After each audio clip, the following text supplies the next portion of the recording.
باب 4 ایمان مفصل۔ اللہ پر ایمان، لا الہ الا اللہ کے معنی، لا الہ الا اللہ کی حقیقت، انسان کی زندگی پر عقیدہ توحید کا اثر، خدا کے فرشتوں پر ایمان، خدا کی کتابوں پر ایمان، خدا کے رسولوں پر ایمان، آخرت پر ایمان، عقیدہ آخرت کی ضرورت، عقیدہ آخرت کی صداقت، کلمہ طیبہ۔ آگے بڑھنے سے پہلے تم کو ایک مرتبہ پھر ان معلومات کا جائزہ لینا چاہیے جو تمہیں پچھلے ابواب میں حاصل ہو گئی ہیں۔ ایک، اگرچہ اسلام کے معنی خدا کی اطاعت اور فرما برداری کے ہیں، لیکن چونکہ خدا کی ذات و صفات اور اس کی مرضی کے مطابق زندگی بسر کرنے کا طریقہ اور آخرت کی جزا و سزا کا صحیح حال صرف خدا کے پیغمبر ہی کے ذریعے سے معلوم ہو سکتا ہے، اس لیے مذہب اسلام کی صحیح تعریف یہ ہوئی کہ پیغمبر کی تعلیم پر ایمان لانا اور اس کے بتائے ہوئے طریقے پر خدا کی بندگی کرنا اسلام ہے۔ جو شخص پیغمبر کے واسطے کو چھوڑ کر براہ راست خدا کی اطاعت و فرما برداری کا دعویٰ کرے وہ مسلم نہیں ہے۔ 2، قدیم زمانے میں الگ الگ قوموں کے لیے الگ الگ پیغمبر آتے تھے اور ایک ہی قوم میں یکے بعد دیگرے کئی پیغمبر آیا کرتے تھے۔ اس وقت ہر قوم کے لیے اسلام اس مذہب کا نام تھا جو خاص اسی قوم کے پیغمبر یا پیغمبروں نے سکھلایا۔ اگرچہ اسلام کی حقیقت ہر ملک اور ہر زمانے میں ایک ہی تھی، مگر شریعتیں یعنی قوانین اور عبادات کے طریقے کچھ مختلف تھے، اس لیے ایک قوم پر دوسری قوم کے پیغمبروں کی پیروی ضروری نہ تھی، اگرچہ ایمان لانا سب پر ضروری تھا۔ 3، محمد مصطفیٰ صلی اللہ علیہ وسلم جب پیغمبر بنا کر بھیجے گئے تو آپ کے ذریعے سے اسلام کی تعلیم کو مکمل کر دیا گیا اور تمام دنیا کے لیے ایک ہی شریعت بھیجی گئی۔ آپ کی نبوت کسی خاص ملک یا قوم کے لیے نہیں بلکہ تمام اولاد آدم کے لیے ہے اور ہمیشہ کے لیے ہے۔ اسلام کی جو شریعتیں پچھلے پیغمبروں نے پیش کی تھیں وہ سب آپ صلی اللہ علیہ وسلم کی آمد پر منسوخ کر دی گئی ہیں، اور اب قیامت تک نہ کوئی نبی آنے والا ہے اور نہ کوئی دوسری شریعت اللہ کی طرف سے اترنے والی ہے۔ لہٰذا اب اسلام صرف محمد صلی اللہ علیہ وسلم کی پیروی کا نام ہے۔ آپ صلی اللہ علیہ وسلم کی نبوت کو تسلیم کرنا اور آپ صلی اللہ علیہ وسلم کے اعتماد پر ان سب باتوں کو ماننا جن پر ایمان لانے کی آپ صلی اللہ علیہ وسلم نے تعلیم دی ہے، اور آپ صلی اللہ علیہ وسلم کے تمام احکام کو اللہ کے احکام سمجھ کر ان کی اطاعت کرنا اسلام ہے۔ اب کوئی اور ایسا شخص اللہ کی طرف سے آنے والا نہیں ہے جس کو ماننا مسلمانوں کے لیے ضروری ہو اور جسے نہ ماننے سے آدمی کافر ہو جاتا ہو۔ آؤ اب ہم تمہیں بتائیں کہ محمد صلی اللہ علیہ وسلم نے کن کن باتوں پر ایمان لانے کی تعلیم دی ہے، وہ کیسی سچی باتیں ہیں اور ان کو ماننے سے انسان کا درجہ کس قدر بلند ہو جاتا ہے۔ اللہ پر ایمان۔ آپ صلی اللہ علیہ وسلم کی سب سے پہلی اور سب سے زیادہ اہم تعلیم یہ ہے لا الہ الا اللہ، یعنی اللہ کے سوا کوئی الہ نہیں ہے۔ یہ کلمہ اسلام کی بنیاد ہے۔ جو چیز مسلم کو ایک کافر، ایک مشرک اور ایک دہریے سے الگ کرتی ہے وہ یہی ہے۔ اسی کلمے کے اقرار سے انسان اور انسان کے درمیان عظیم الشان فرق ہو جاتا ہے۔ اس کو ماننے والے ایک گروہ بن جاتے ہیں اور نہ ماننے والے دوسرا گروہ۔ اس کے ماننے والوں کے لیے دنیا سے لے کر آخرت تک ترقی، کامیابی اور سرفرازی ہے، اور نہ ماننے والوں کے لیے نامرادی، ذلت اور پستی۔ اتنا بڑا فرق جو انسان اور انسان کے درمیان واقع ہو جاتا ہے یہ محض لام، الف اور ہا سے بنے ہوئے ایک چھوٹے سے جملے کو زبان سے ادا کر دینے کا نتیجہ نہیں ہے۔ زبان سے اگر تم 10 لاکھ کونین کونین پکارتے رہو اور کھاؤ نہیں تو تمہارا بخار نہ اترے گا۔ اسی طرح زبان سے لا الہ الا اللہ کہہ دیا مگر یہ نہ سمجھے کہ اس کے معنی کیا ہیں اور یہ الفاظ کہہ کر تم نے کتنی بڑی چیز کا اقرار کیا ہے اور اس اقرار سے تم پر کتنی بڑی ذمہ داری عائد ہو گئی ہے، تو ایسا بے سمجھی کا تلفظ بھی کچھ مفید نہیں۔ دراصل فرق تو اسی وقت واقع ہوگا جب لا الہ الا اللہ کے معنی تمہارے دل میں اتر جائیں، اس کے معنی پر تم کو کامل یقین ہو جائے، اس کے خلاف جتنے اعتقادات ہیں ان سے تمہارا دل بالکل پاک ہو جائے، اور اس کلمے کا اثر تمہارے دل و دماغ پر کم از کم اتنا ہی گہرا ہو جتنا اس بات کا اثر ہے کہ آگ جلانے والی چیز ہے اور زہر مار ڈالنے والی چیز۔ یعنی جس طرح آگ کی خاصیت پر ایمان تم کو چولہے میں ہاتھ ڈالنے سے روکتا ہے اور زہر کی خاصیت پر ایمان تم کو زہر کھانے سے باز رکھتا ہے، اسی طرح لا الہ الا اللہ پر ایمان تم کو شرک اور کفر اور دہریت کی ہر چھوٹی سے چھوٹی بات سے روک دے، خواہ وہ اعتقاد میں ہو یا عمل میں۔ لا الہ الا اللہ کے معنی، سب سے پہلے یہ سمجھو کہ الہ کسے کہتے ہیں۔ عربی زبان میں الہ کے معنی مستحق عبادت کے ہیں، یعنی ایسی ہستی جو اپنی شان اور جلال اور برتری کے لحاظ سے اس قابل ہو کہ اس کی پرستش کی جائے اور بندگی اور عبادت میں اس کے آگے سر جھکا دیا جائے۔ الہ کے معنی میں یہ مفہوم بھی شامل ہے کہ وہ بے انتہا قدرت کا مالک ہو جس کی وسعت کو سمجھنے میں انسان کی عقل حیران رہ جائے۔ الہ کے مفہوم میں یہ بات بھی داخل ہے کہ وہ خود کسی کا محتاج نہ ہو اور سب اپنی زندگی کے معاملات میں اس کے محتاج ہوں اور اس سے مدد مانگنے کے لیے مجبور ہوں۔ الہ کے لفظ میں پوشیدگی کا مفہوم بھی پایا جاتا ہے، یعنی الہ اس کو کہیں گے جس کی طاقتیں پر اسرار ہوں۔ فارسی زبان میں خدا اور ہندی میں دیوتا اور انگریزی میں گاڈ کے معنی بھی اس سے ملتے جلتے ہیں، اور دنیا کی دوسری زبانوں میں بھی اس مطلب کے لیے کچھ مخصوص الفاظ پائے جاتے ہیں۔ لفظ اللہ دراصل خدائے وحدہ لا شریک کا اسم ذات ہے۔ لا الہ الا اللہ کا لفظی ترجمہ یہ ہوگا کہ کوئی الہ نہیں سوائے اس ذات خاص کے جس کا نام اللہ ہے۔ مطلب یہ ہے کہ تمام کائنات میں اللہ کے سوا کوئی ایک ہستی بھی ایسی نہیں جو پوجنے کے لائق ہو، اس کے سوا کوئی اس کا مستحق نہیں کہ عبادت اور بندگی اور اطاعت میں اس کے آگے سر جھکایا جائے۔ صرف وہی ایک ذات تمام جہان کی مالک اور حاکم ہے، تمام چیزیں اس کے محتاج ہیں، سب اسی سے مدد مانگنے پر مجبور ہیں، وہ حواس سے پوشیدہ ہے اور اس کی ہستی کو سمجھنے میں عقل دنگ ہے۔ لا الہ الا اللہ کی حقیقت، یہ تو صرف الفاظ کا مفہوم تھا، اب اس کی حقیقت کو سمجھنے کی کوشش کرو۔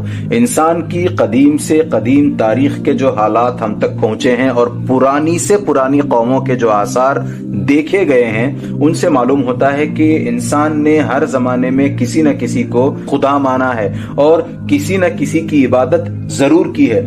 اب بھی دنیا میں جتنی قومیں ہیں، خواہ وہ نہایت وحشی ہوں یا نہایت مہذب، ان سب میں یہ بات موجود ہے کہ وہ کسی کو خدا مانتی ضرور ہیں اور اس کی عبادت کرتی ہیں۔ اس سے معلوم ہوا کہ انسان کی فطرت میں خدا کا خیال بیٹھا ہوا ہے، اس کے اندر کوئی ایسی چیز ہے جو اسے مجبور کرتی ہے کہ کسی کو خدا مانے اور اس کی عبادت کرے۔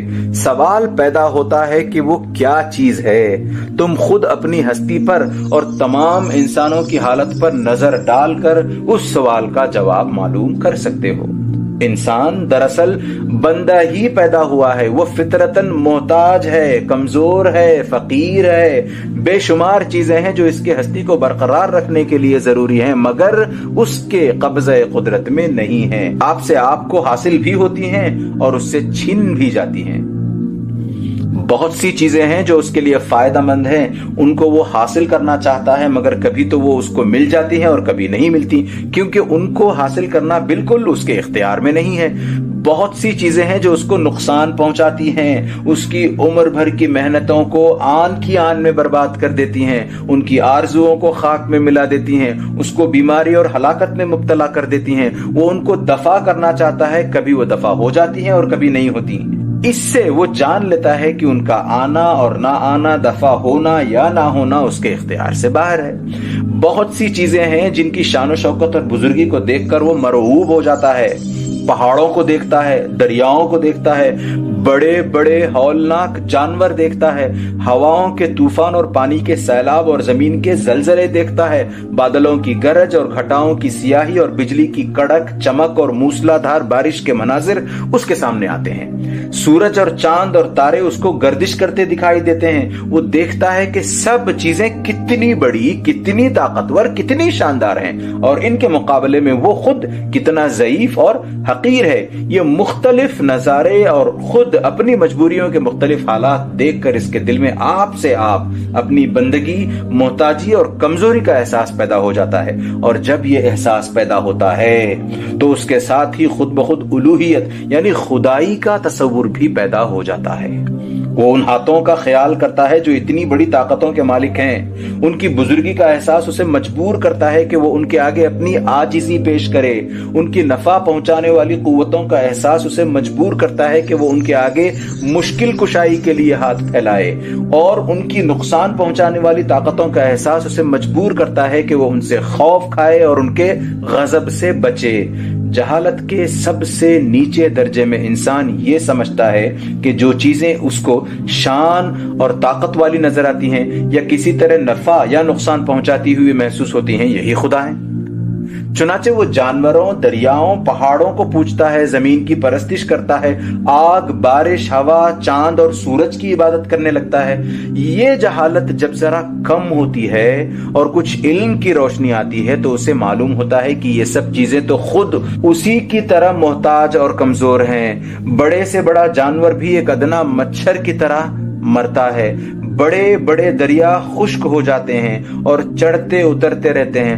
پہاڑوں کو خود انسان توڑتا پھوڑتا ہے۔ زمین کا پھلنا پھولنا خود زمین کے اپنے اختیار میں نہیں۔ جب پانی اس کا ساتھ نہیں دیتا تو وہ خشک ہو جاتی ہے۔ پانی بھی بے اختیار ہے، اس کی آمد ہوا کی محتاج ہے۔ ہوا بھی اپنے اختیار میں نہیں، اس کا مفید یا غیر مفید ہونا دوسرے اسباب کے تحت ہے۔ چاند، سورج اور تارے بھی کسی قانون کے تابع ہیں۔ اس قانون کے خلاف وہ کوئی ادنا جنبش بھی نہیں کر سکتے۔ اب اس کا ذہن مخفی اور پراسرار قوتوں کی طرف منتقل ہوتا ہے۔ وہ خیال کرتا ہے کہ ان ظاہری چیزوں کی پشت پر کچھ پوشیدہ قوتیں ہیں جو ان پر حکومت کر رہی ہیں اور سب کچھ انہی کے اختیار میں ہے۔ یہیں سے خداؤں اور دیوتاؤں کا عقیدہ پیدا ہوتا ہے۔ روشنی، ہوا، پانی، بیماری، تندرستی اور مختلف دوسری چیزوں کے خدا الگ الگ مان لیے جاتے ہیں اور ان کی خیالی تصویریں بنا کر ان کی عبادت کی جاتی ہے۔ اس کے بعد جب اور زیادہ علم کی روشنی آتی ہے تو انسان دیکھتا ہے کہ دنیا کے انتظام میں ایک زبردست قانون اور ایک بڑے ضابطے کی پابندی پائی جاتی ہے۔ ہواؤں کی رفتار، بارش کی آمد، سیاروں کی گردش، فصلوں اور موسموں کے تغیر میں کیسی باقاعدگی ہے۔ کس طرح بے شمار قوتیں ایک دوسرے کے ساتھ مل کر کام کر رہی ہیں۔ کیسا زبردست قانون ہے کہ جو وقت جس کام کے لیے مقرر کیا گیا ہے ٹھیک اسی وقت پر کائنات کے تمام اسباب جمع ہو جاتے ہیں اور ایک دوسرے سے اشتراک عمل کرتے ہیں۔ انتظام عالم کی یہ ہم آہنگی دیکھ کر مشرک انسان یہ ماننے پر مجبور ہو جاتا ہے کہ ایک سب سے بڑا خدا بھی ہے جو ان تمام چھوٹے چھوٹے خداؤں پر حکومت کر رہا ہے، ورنہ اگر سب ایک دوسرے سے الگ اور بالکل خود مختار ہوں تو دنیا کا سارا کارخانہ درہم برہم ہو جائے۔ وہ اس بڑے خدا کو اللہ اور پرمیشور اور خدائے-خدائےگان وغیرہ ناموں سے موسوم کرتا ہے، مگر عبادت میں اس کے چھوٹے خداؤں کو بھی شریک کرتا ہے۔ وہ سمجھتا ہے کہ خدائی بھی دنیاوی بادشاہوں کے نمونے پر ہے۔ جس طرح دنیا میں ایک بادشاہ ہوتا ہے اور اس کے بہت سارے وزیر اور معتمد اور ناظم اور دوسرے با اختیار عہدیدار ہوتے ہیں، اسی طرح کائنات میں بھی ایک بڑا خدا ہے اور بہت سے چھوٹے چھوٹے خدا اس کے ماتحت ہیں۔ جب تک چھوٹے خداؤں کو خوش نہ کیا جائے گا بڑے خدا تک رسائی نہ ہو سکے گی، اس لیے ان کی عبادت بھی کرو، ان کے آگے بھی ہاتھ پھیلاؤ، ان کی ناراضگی سے بھی ڈرو، ان کو بھی بڑے خدا تک پہنچنے کا ذریعہ بناؤ اور نظروں اور نیازوں سے انہیں خوش رکھو۔ پھر جب علم میں اور ترقی ہوتی ہے تو خداؤں کی تعداد گھٹنے لگتی ہے۔ جتنے خیالی خدا جاہلوں نے بنا رکھے ہیں ان میں سے ایک ایک کے متعلق غور کرنے سے معلوم ہوتا ہے انسان کو کہ وہ خدا نہیں ہیں، ہماری ہی طرح بندے ہیں، بلکہ ہم سے بھی زیادہ بے بس ہیں۔ اس طرح وہ ان کو چھوڑتا چلا جاتا ہے یہاں تک کہ آخر میں صرف ایک خدا رہ جاتا ہے، مگر اس ایک کے متعلق پھر بھی اس کے خیالات میں بہت کچھ جہالت باقی رہ جاتی ہے۔ کوئی یہ خیال کرتا ہے کہ خدا ہماری طرح جسم رکھتا ہے اور ایک جگہ بیٹھا ہوا خدائی کر رہا ہے۔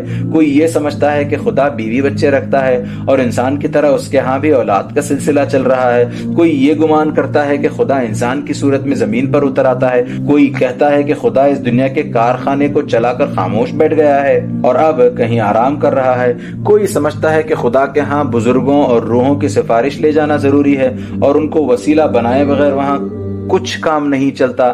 کوئی اپنے خیال میں خدا کی ایک صورت تجویز کرتا ہے اور عبادت کے لیے اس صورت کو سامنے رکھنا ضروری سمجھتا ہے۔ اس طرح کی بہت سی غلط فہمیاں توحید کا اعتقاد رکھنے کے باوجود انسان کے ذہن میں باقی رہ جاتی ہیں، جن کے سبب سے وہ شرک یا کفر میں مبتلا ہو جاتا ہے، اور یہ سب جہالت کا نتیجہ ہے۔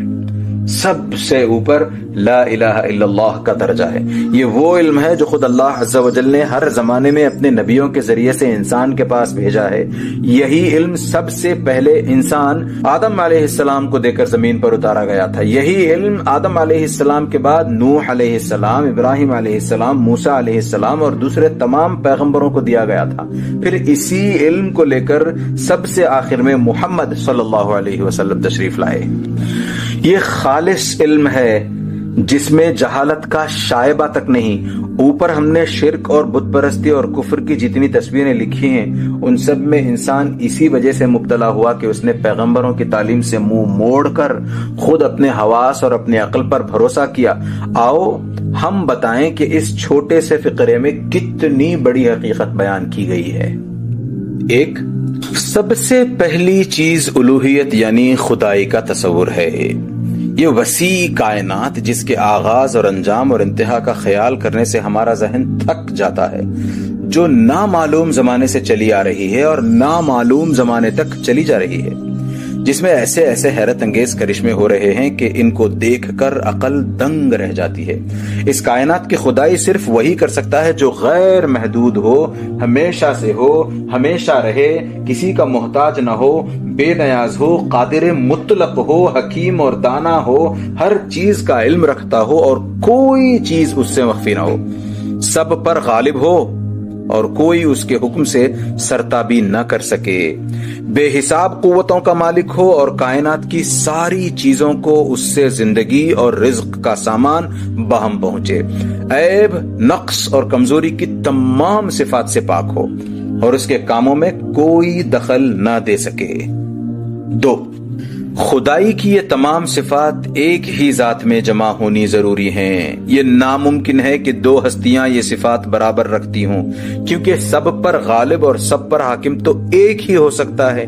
یہ بھی ممکن نہیں کہ یہ صفات تقسیم ہو کر بہت سے خداؤں میں بٹ جائیں، کیونکہ اگر حاکم ایک ہو اور عالم دوسرا اور رازق تیسرا تو ہر ایک خدا دوسرے کا محتاج ہوگا، اور اگر ایک نے دوسرے کا ساتھ نہ دیا تو ساری کائنات یک لخت فنا ہو جائے گی۔ یہ بھی ممکن نہیں کہ یہ صفات ایک دوسرے کو منتقل ہوں، یعنی کبھی ایک خدا میں پائی جائیں اور کبھی دوسرے میں، کیونکہ جو خدا زندہ رہنے کی قوت نہ رکھتا ہو وہ ساری کائنات کو زندگی نہیں بخش سکتا، اور جو خدا خود اپنی خدائی کی حفاظت نہ کر سکتا ہو وہ اتنی بڑی کائنات پر حکومت نہیں کر سکتا۔ بس تم کو علم کی جتنی زیادہ روشنی ملے گی اتنا ہی زیادہ تم کو یقین ہوتا جائے گا کہ خدائی کی صفات صرف ایک ذات میں جمع ہونی ضروری ہیں۔ 3، خدائی کے اس کامل اور صحیح تصور کو نظر میں رکھو، پھر ساری کائنات پر نظر ڈالو۔ جتنی چیزیں تم دیکھتے ہو، جتنی چیزوں کو کسی ذریعے سے محسوس کرتے ہو، جتنی چیزوں تک تمہارے علم کی پہنچ ہے، ان میں سے ایک بھی ان صفات سے متصف نہیں ہے۔ عالم کی ساری موجودات محتاج ہیں، محکوم ہیں، بنتی، بگڑتی ہیں، مرتی، جیتی ہیں۔ کسی کو ایک حال پر قیام نہیں، کسی کو اپنے اختیار سے کچھ کرنے کی قدرت نہیں، کسی کو ایک بالا تر قانون کے خلاف بال برابر حرکت کرنے کا اختیار نہیں۔ ان کے حالات خود گواہی دیتے ہیں کہ ان میں سے کوئی خدا نہیں ہے، کسی میں خدائی کی ادنا جھلک بھی نہیں پائی جاتی، کسی کا خدائی میں ذرہ برابر بھی دخل نہیں ہے۔ یہی معنی ہیں لا الہ کے۔ 4، کائنات کی ساری چیزوں سے خدائی چھین لینے کے بعد تم کو اقرار کرنا پڑتا ہے کہ ایک اور ہستی ہے جو سب سے بالا تر ہے، صرف وہی تمام خدائی صفات رکھتی ہے اور اس کے سوا کوئی خدا نہیں ہے۔ یہ معنی ہیں الا اللہ کے۔ یہ سب سے بڑا علم ہے۔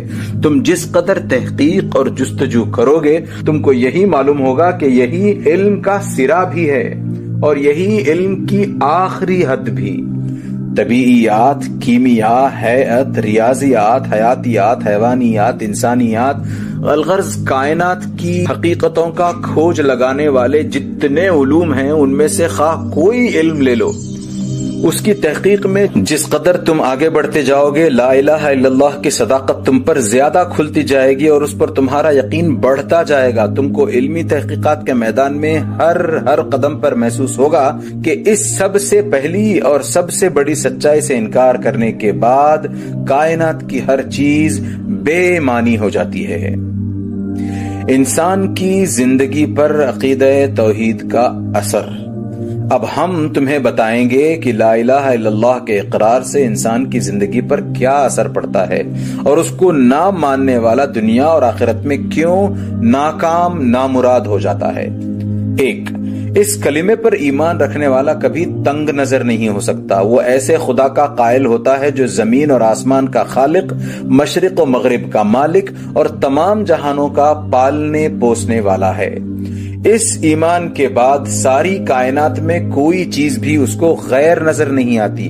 وہ سب کو اپنی ذات کی طرح ایک ہی مالک کی ملکیت اور ایک ہی بادشاہ کی رعیت سمجھتا ہے۔ اس کی ہمدردی اور محبت و خدمت کسی دائرے کی پابند نہیں رہتی۔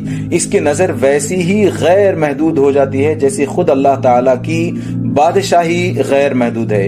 یہ بات کسی ایسے شخص کو حاصل نہیں ہو سکتی جو بہت سے چھوٹے چھوٹے خداؤں کا قائل ہو، یا خدا میں انسان کی محدود اور ناقص صفات مانتا ہو، یا سرے سے خدا کا قائل ہی نہ ہو۔ 2. یہ کلمہ انسان میں انتہا درجے کی خودداری اور عزت نفس پیدا کرتا ہے۔ اس پر اعتقاد رکھنے والا جانتا ہے کہ صرف ایک خدا تمام طاقتوں کا مالک ہے اور اس کے سوا کوئی نفع پہنچانے والا، کوئی مارنے اور جلانے والا نہیں، کوئی صاحب اختیار اور با اثر نہیں۔ یہ علم اور یقین اس کو خدا کے سوا تمام قوتوں سے بے نیاز اور بے خوف کر دیتا ہے۔ اس کی گردن کسی مخلوق کے آگے نہیں جھکتی، اس کا ہاتھ کسی کے آگے نہیں پھیلتا، اس کے دل میں کسی بزرگی کا سکہ نہیں بیٹھتا۔ یہ صفت سوائے عقیدہ توحید کے اور کسی عقیدے سے پیدا نہیں ہو سکتی۔ شرک اور کفر اور دہریت کی لازمی خاصیت یہ ہے کہ انسان مخلوقات کے آگے جھکے، ان کو نفع اور نقصان کا مالک سمجھے، ان سے خوف کھائے اور انہی سے امیدیں وابستہ رکھے۔ 3. خودداری کے ساتھ یہ کلمہ انسان میں انکساری بھی پیدا کرتا ہے۔ اس کا قائل کبھی مغرور اور متکبر نہیں ہو سکتا۔ اپنی قوت اور دولت اور قابلیت کا گھمنڈ اس کے دل میں سما ہی نہیں سکتا، کیونکہ وہ جانتا ہے کہ اس کے پاس جو کچھ ہے وہ خدا کا ہی دیا ہوا ہے، اور خدا جس طرح دینے پر قادر ہے اسی طرح چھین لینے پر بھی قادر ہے۔ اس کے مقابلے میں عقیدہ الہاد کے ساتھ جب انسان کو کسی قسم کا دنیاوی کمال حاصل ہوتا ہے تو وہ متکبر ہو جاتا ہے، کیونکہ وہ اپنے کمال کو محض اپنی قابلیت کا نتیجہ سمجھتا ہے۔ اسی طرح شرک اور کفر کے ساتھ بھی غرور پیدا ہونا لازمی ہے، کیونکہ مشرک اور کافر اپنے خیال میں یہ سمجھتا ہے کہ خداؤں اور دیوتاؤں سے اس کا کوئی خاص تعلق ہے جو دوسروں کو نصیب نہیں۔ 4.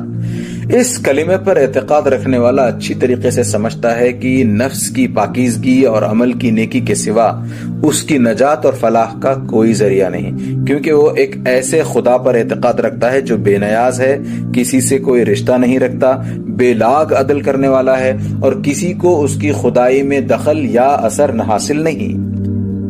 اس کے مقابلے میں مشرکین اور کفار ہمیشہ جھوٹی توقعات پر زندگی بسر کرتے ہیں۔ ان میں سے کوئی سمجھتا ہے کہ خدا کا بیٹا ہمارے لیے کفارہ بن گیا ہے، کوئی خیال کرتا ہے کہ ہم خدا کے چہیتے ہیں اور ہمیں سزا مل ہی نہیں سکتی، کسی کا گمان یہ ہے کہ ہم اپنے بزرگوں سے خدا کے ہاں سفارش کرا لیں گے، کوئی اپنے دیوتاؤں کو نظر و نیاز دے کر سمجھ لیتا ہے کہ اب اسے دنیا میں سب کچھ کرنے کا لائسنس مل گیا ہے۔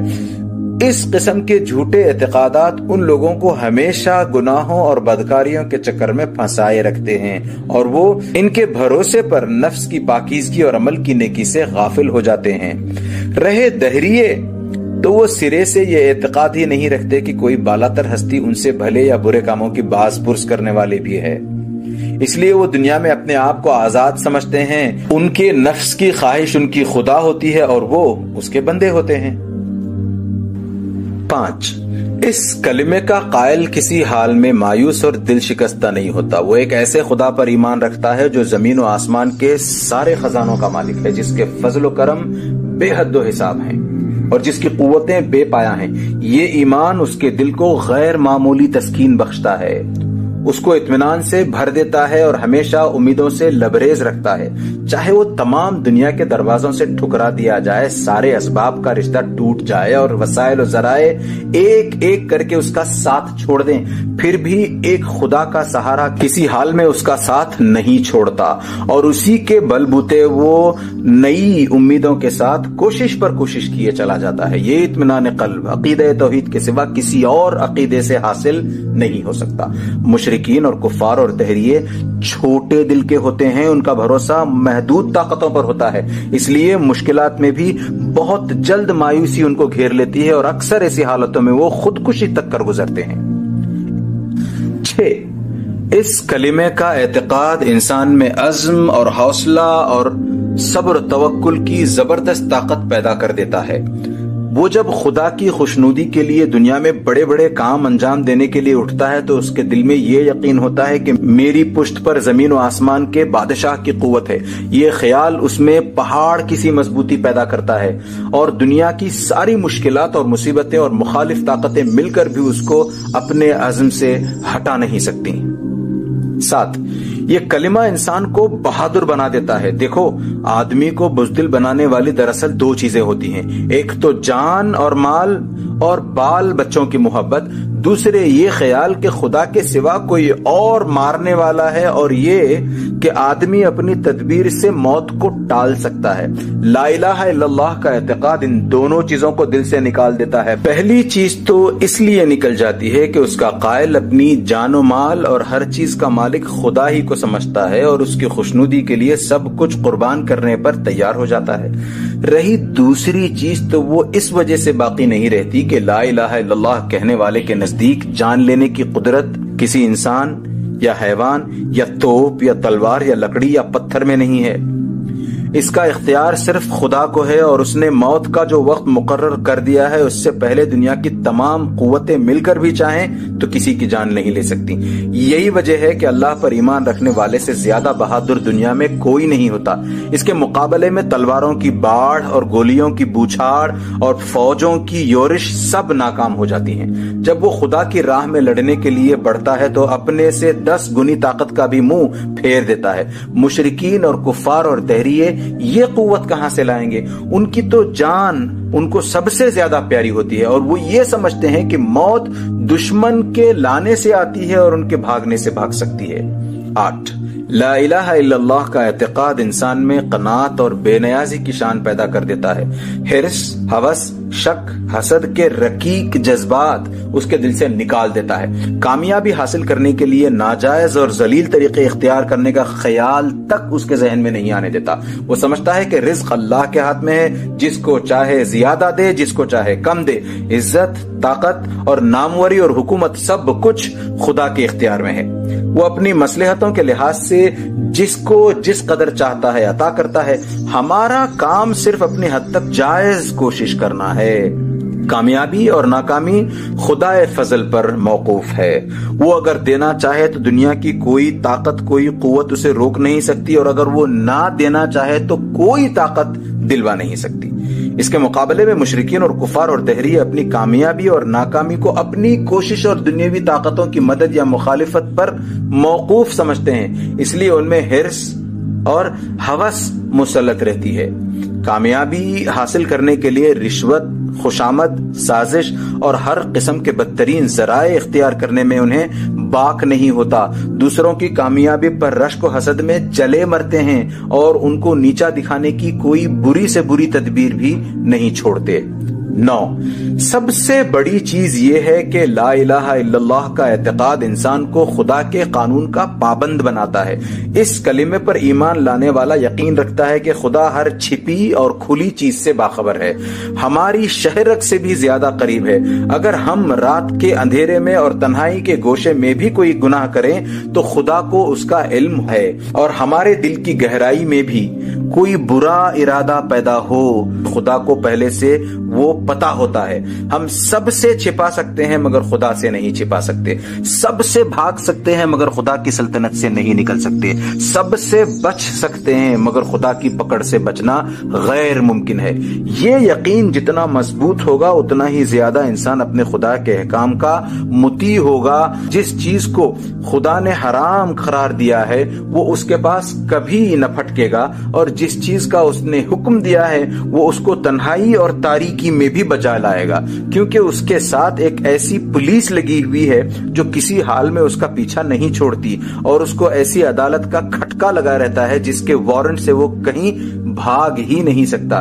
یہی وجہ ہے کہ مسلم ہونے کے لیے سب سے پہلی اور ضروری شرط لا الہ الا اللہ پر ایمان لانا ہے. مسلم کے معنی جیسا کہ تم کو ابتدا میں بتایا جا چکا ہے خدا کے فرما بردار بندے کے ہیں، اور خدا کا فرما بردار ہونا ممکن ہی نہیں جب تک کہ انسان اس بات پر یقین نہ لائے کہ اللہ کے سوا کوئی الہ نہیں ہے.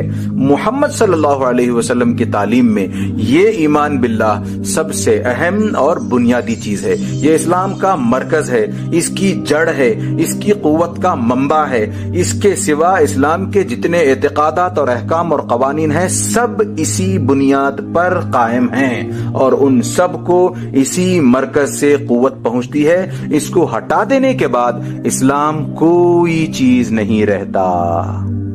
خدا کے فرشتوں پر ایمان.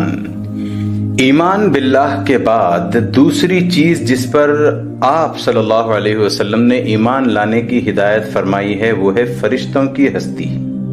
اور بڑا فائدہ اس تعلیم کا یہ ہے کہ اس سے توحید کا اعتقاد شرک کے تمام خطروں سے پاک ہو جاتا ہے. اوپر تم کو بتایا جا چکا ہے کہ مشرکین نے خدائی میں دو قسم کی مخلوقات کو شریک کیا ہے. ایک قسم ان مخلوقات کی ہے جو جسمانی وجود رکھتی ہیں اور نظر آتی ہیں، مثلا سورج، چاند، تارے، آگ، پانی اور بزرگ انسان وغیرہ.